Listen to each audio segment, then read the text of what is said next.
Hello friends, cauliflower 65 எப்படி செய்யலான்னு பார்க்கலாம். அதுக்கு நல்லா தண்ணி கொதிக்க வச்சுட்டு, காலிஃப்ளவரை வந்து குண்டு குண்டா கட் பண்ணி எடுத்து வச்சுருக்கேன்.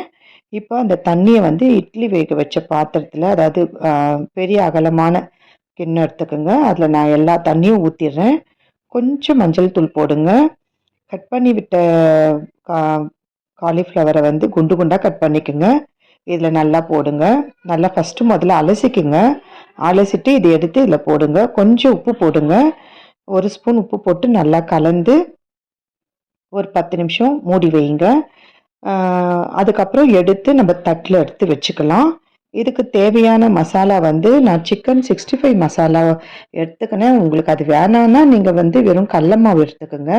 ஒரு குழிக்கரண்டி தயிர், தேவையான அளவு திருப்பி உப்பு, வெறும் மிளகாத்தூள், அரிசி மாவு, அதுக்கப்புறம் கார்ன்ஃப்ளவர் மாவு தேவையான அளவு நீங்கள் போட்டுக்கோங்க. அப்புறம் இஞ்சி பூண்டு விழுது 1 ஸ்பூன் போட்டுக்கோங்க. இது எல்லாத்தையுமே நல்லா மிக்ஸ் பண்ணிக்கோங்க. கூட வந்து உங்களுக்கு கலர் வேணும் அப்படின்னு நீங்கள் நினச்சிங்கன்னா ஃபுட் கலர் வந்து ரெட் கலர் கொஞ்சம் போடுங்க. ஏன்னா காலிஃப்ளவர் 65க்கு வந்து கலராக இருந்தால் தானே பிடிக்கும். தண்ணி இல்லாமல் நம்ம எடுத்து வச்சுருக்கோம். சுடு தண்ணியில் போட்டு காலிஃப்ளவரை எடுத்து வச்சுருக்கோம். தண்ணியே இருக்கக்கூடாதுங்க. அதில் இருக்கிற தண்ணியே நம்மளுக்கு மாவு வந்து நல்லா பெசரி உங்களுக்கு நல்லா கோட்டிங் வரும். நல்லா ஒரு 10 நிமிஷம் ஊற வைங்க.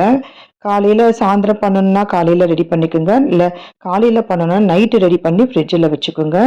நல்லா ஊறுச்சுன்னா நல்லா சூப்பராக உள்ள காரம் உப்புலாம் உரைச்சி நல்லாயிருக்கும். பாருங்கள் எவ்வளோ கிறிஸ்பாக, எவ்வளோ கலர்ஃபுல்லாக சூப்பராக இருந்ததுங்க.